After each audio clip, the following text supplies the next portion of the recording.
Hello and welcome to Rich in Relationship. And today I'm speaking with Francine Steadman, who is the founder of Buddha Booths and co-founder of Myndset. How are you today, Francine?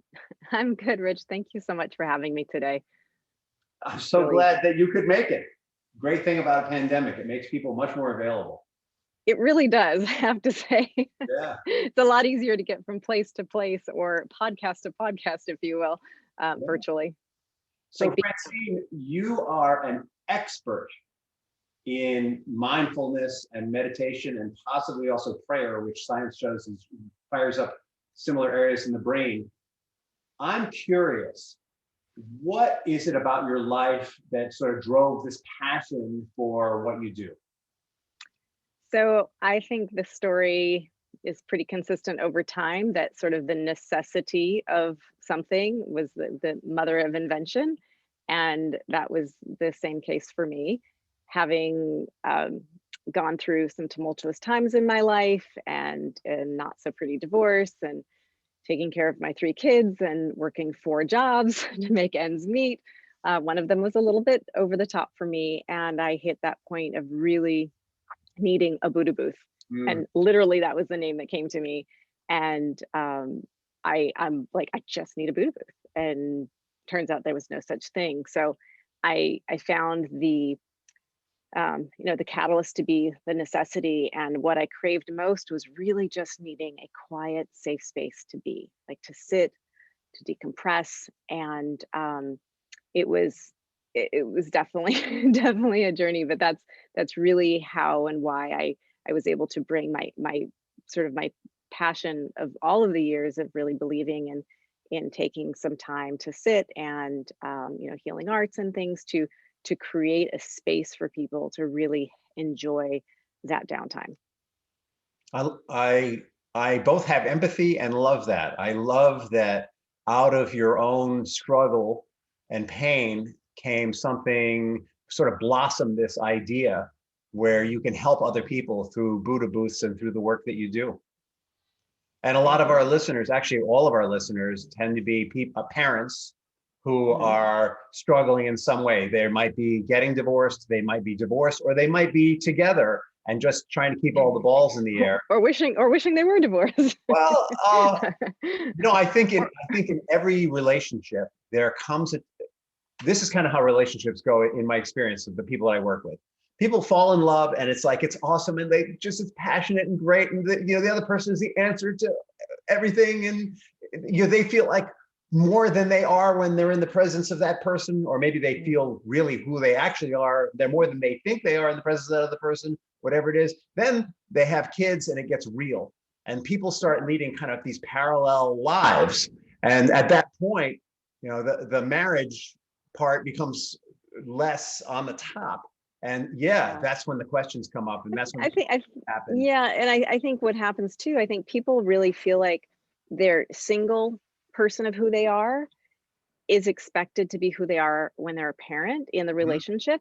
And certainly speaking from my experience, I think I didn't allow myself to accept the growth and change of myself as the role of a mom, the role of a wife, the role of, homemaker, soccer mom, whatever.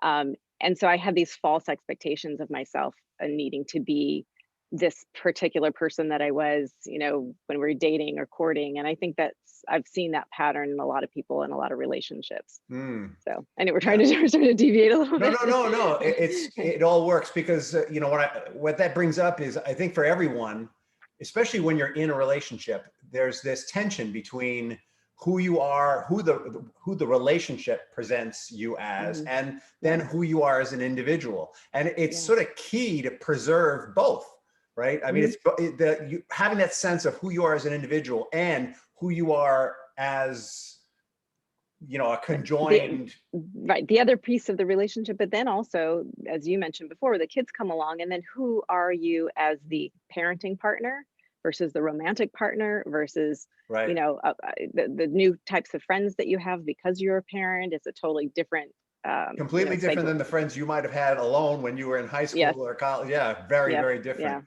Yeah. So how has mindfulness and meditation helped you in that journey? You know, it emerged out of this very painful time, but it sounds like it was very formative in you figuring out who Francine is as a parent, as an individual, as a part of a community, which is, you know, just how I came to know you. Right. And as a divorced mom, it's certainly all of those things came to play. And for me, meditation is something I was exposed to, not knowing that it was meditation per se. As a teenager, I remember somebody sharing some guided meditations with me of like a body scan because I had a lot of trouble sleeping.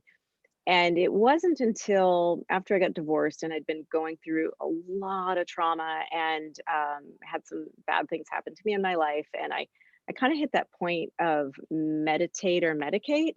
And I hadn't really been on a path of meditation or self-healing in that same way before.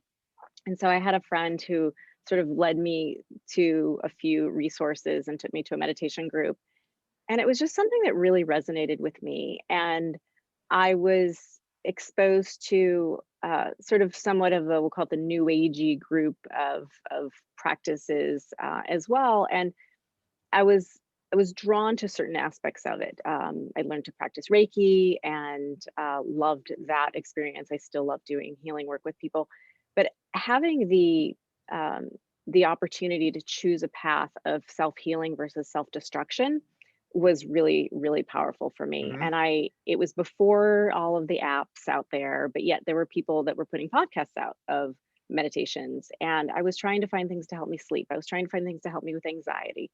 And it really actually worked. And I was so grateful to have those things as a resource as I was navigating through trauma recovery and just trying to emerge as a new individual person, if you will, separate from having been a mom or a wife, and leading me into helping other people. And it was really that part of the journey was really magical for me, like having those tools to help myself, but sharing them with others. And it was sort of a natural segue when I started Buddha Booth to really focus on how we can help other people. And yes, it's a quiet, safe space to be. And yes, they're portable. And like, there's the fun selling points of it, but there's the fundamental benefits of taking that time out for yourself, no matter where you are. You know, just a couple of minutes, and people seek solace, and there's just not a lot of it available right now. So two things. So the first thing is I want to ask you about those Buddha booths because I'm really interested. I'm gonna hold off on that for just 1 second. So you know, I just want to sort of tap on what you were talking about, this idea that meditation or mindfulness or and also prayer actually is an aspect of that, can be a healing force.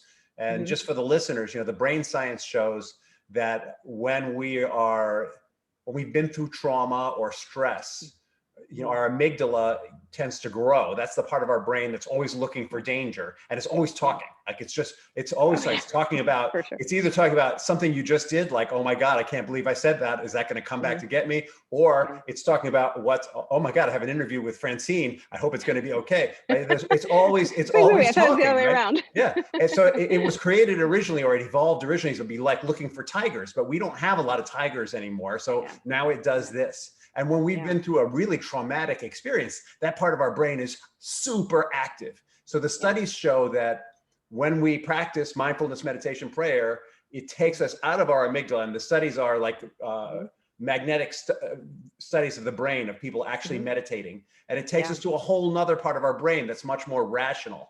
So like meditation, mindfulness, and prayer are super effective in taking us out of that part that's going, whoa, danger, danger, danger, fear, fear, fear, which can lead to either anger or running away. And the other part is that the amygdala actually physically shrinks over time when we have these practices in our life regularly. So and the gray matter increases. Right. You know, the Buddha. So why the Buddha booth? That was the question. Well, How did you hit on that, and how is it helpful? So again, kind of pulling back this sort of just general practices, as you mentioned, there are definitely science-backed benefits of mindfulness, prayer, meditation, and prayer is less studied in certain ways because people feel there's the bias because of different religions, but meditation in and of itself, or mindfulness in and of itself, I heard a speaker a few years back, basically, talking about how, prayer is when you ask, meditation is when you get your answers. Hmm. And I wholeheartedly believe that when you take the time to sit and go within, all of those answers and clarity things start to bubble up for you. And And just to back you up there, the brain science shows that when people pray, the same area of the brain is lit up as when you meditate, but also Mhm. the oral part of your brain is lit up too. So it is a different experience. Yeah, Like, yeah, and it's because you're not, maybe you're not looking for danger, but there's still a part of you talking. yeah. Whereas in mindfulness and meditation, Mhm. it sounds like there's less, well, from the studies anyway, there's less of that going on. Right. I think in prayer, a lot of times people are looking for an answer from their God, or an action, or making requests, or praying for somebody else. And when you're meditating, there are many different forms of meditation. Of course, there was, like somebody said, there's like 7 billion forms of meditation, because every single person who does it, Yeah. it's different. And the same with prayer. Mindfulness in particular is really more about being present in the moment and paying attention on purpose, to Mm. really just being there. And I find that the experience of being in, and again, we'll talk about the Buddhists because I happen to have some here. But it's a way, it's a physical reminder and a space for people to take that time and just spend 3 minutes, 5 minutes, 10 minutes. Seasoned meditators can do it anywhere. But if somebody is new and they're thinking about, wow, or maybe I'll take a class, or maybe I'll download an app, that's great. Well, what happens when you are, we're going to say at work, because we're really super optimistic that everyone's going back to work soon. And certainly in the past, they were at work. How is somebody going to feel comfortable starting a new practice during the day when they don't really have any privacy to do it in, Yeah. or a place to go, or in a home where there's noise. I mean, I love, my kids used to park themselves in a booth and do their homework, and I love to just sit there and I'll take my laptop in and write for hours. Don't tell anybody. And it's just, there's so many benefits of just being, intentionally just being, downtime. We're on our screens, we're, on the go. So the benefits are across the board. In the workplace, certainly you can increase productivity, increase camaraderie, increase creativity, all of the things that go along with the benefits of mindfulness and meditation. Well, I think also when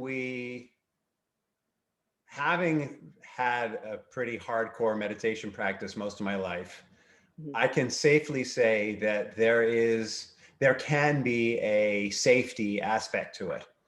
Mhm. I remember when the first time somebody asked me to sit and close my eyes, I was like, uh-oh, what's going to No. happen? What's going to Yeah. happen now?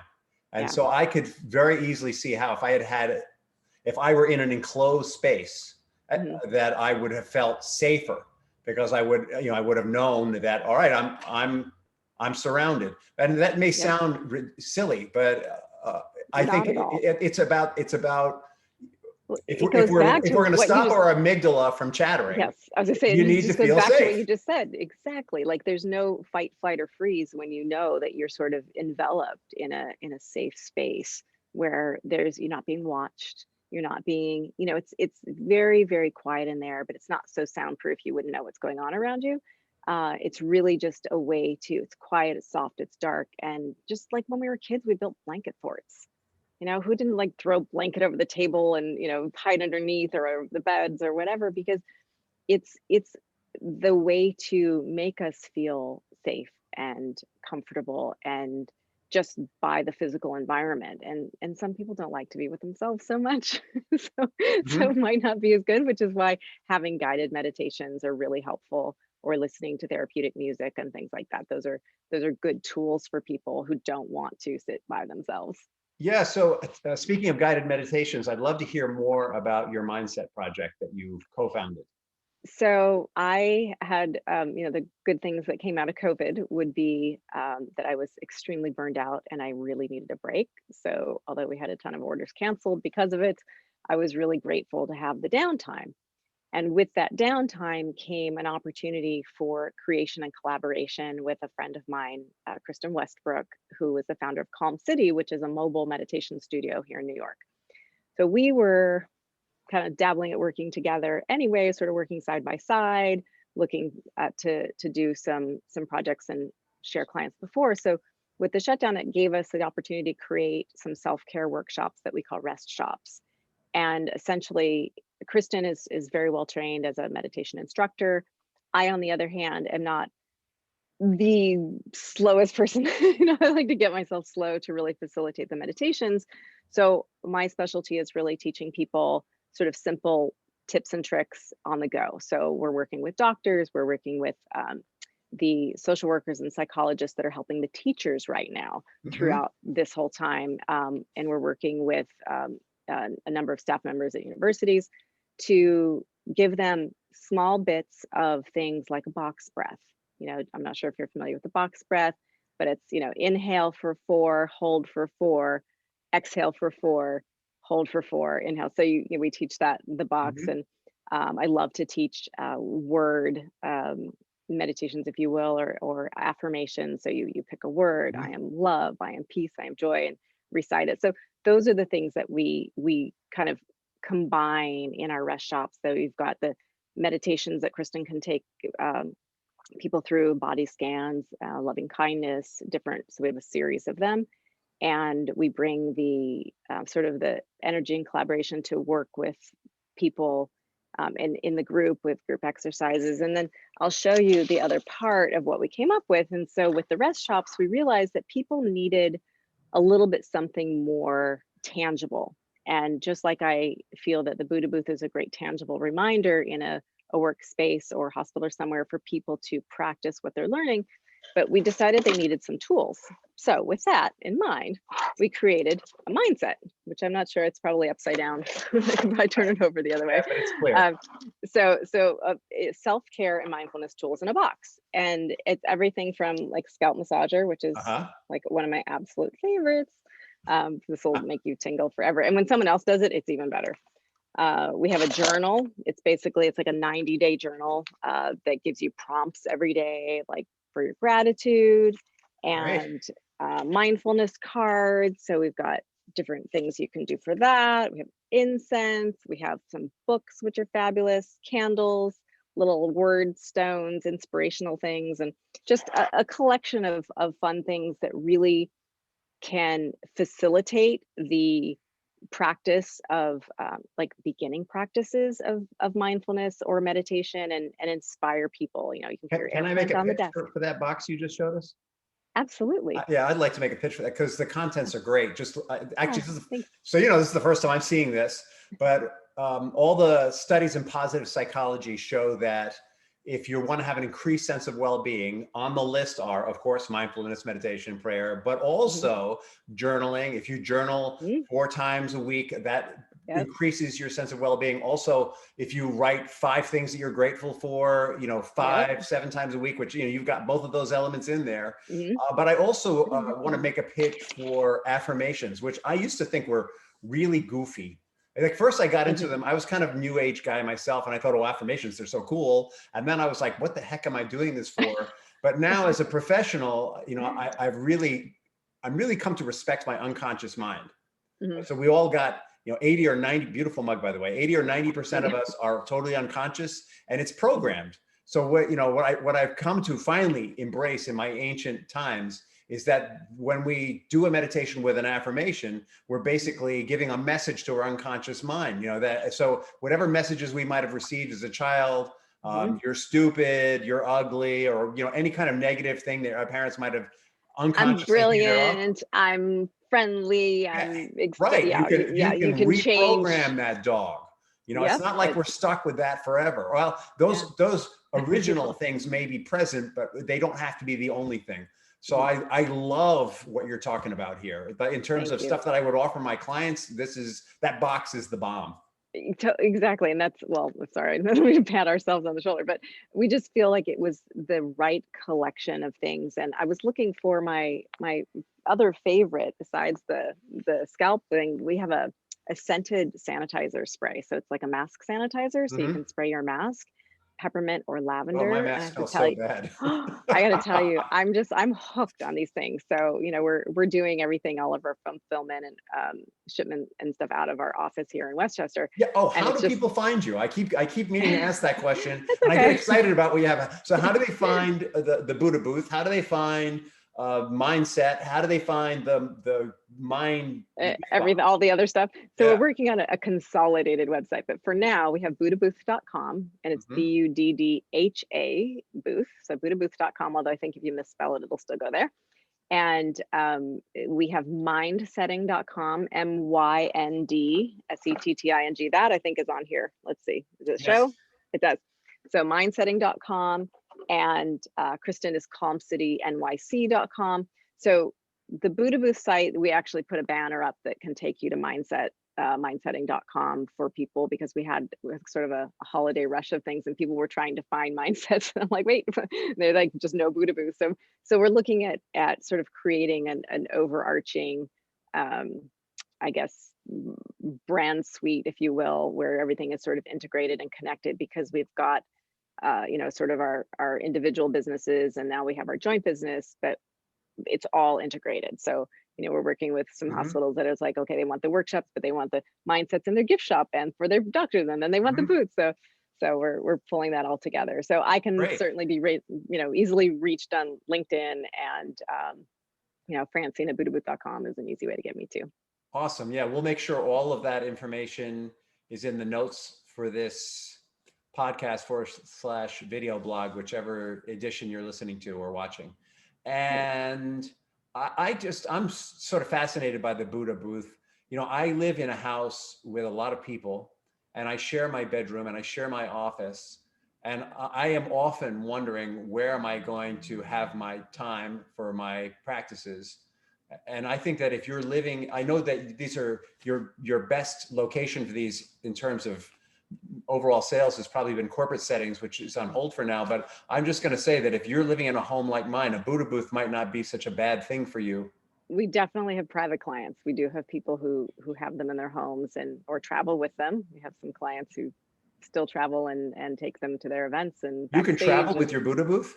So they are portable. They come apart. They go into 4 pieces. So they're easy to move around. And yeah, I mean, the whole idea was to have something that is accessible anywhere. So That's whether you're crazy. I doing love that. events, trade shows, but you want them in your corner office, in your bedroom, whatever, we'll work with you and get them to fit. That's brilliant. Yeah, thank you. That's brilliant. All right. So my last question, you've been a wonderful guest, by the way. Thank You're you. just so we're going to have to do this again. But my last I'm question, game. my last question for any guest is, Francine, what is the legacy you want to leave behind?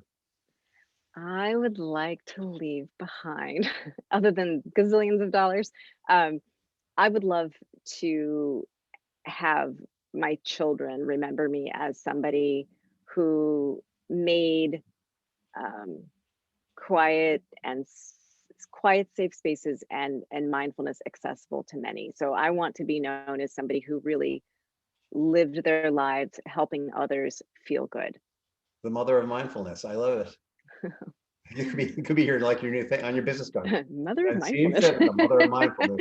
That's Yeah, funny. a Buddha booth in every home Yes, that would be great. and a I'm mindset game. box in every office. Exactly. Everybody going back to work and working from home. Actually, I mean, we've been sending these out to so many Well, employees for employers who wanted to send them to their staff, their clients and stuff, because it's just a nice little segue, and like, we're thinking of you. We want you to feel well, kind of gift. that's something that's going to keep happening, though. Yeah. Like all the corporate world is latching on to the idea that they can save money in overhead by using Yep. some of the tools they've developed during the pandemic, which is a good thing for them and for everyone. I hope. Yeah. Yeah. Well, hopefully it'll be a nice shift in our society for people to rebalance how they spend their time. All right. Well, Commuting is not one of those fun things. So yeah, it's a lot of time in commuting. Well, thank you so much for thank sharing you. yourself and your mind and being the mother of mindfulness.